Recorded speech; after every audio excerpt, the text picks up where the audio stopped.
3x times 4x. So, multiply the numerical coefficients. 3 times 4 is 12. And then, itong x, tsaka itong x, pareho sila ng variable. So, you just copy.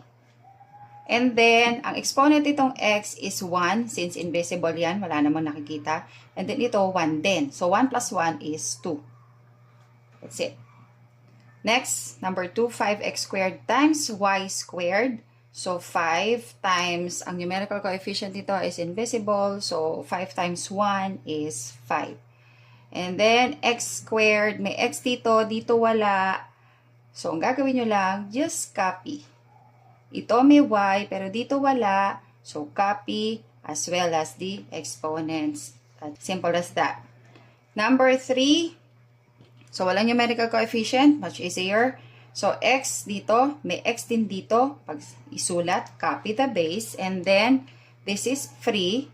Tapos, itong exponent nito is 1. So, 3 plus 1 will give you 4. And then, y, wala namang y dito. So, you just copy, pati yung exponent. Since 1 lang yan, so 1 lang yan din. Tapos na.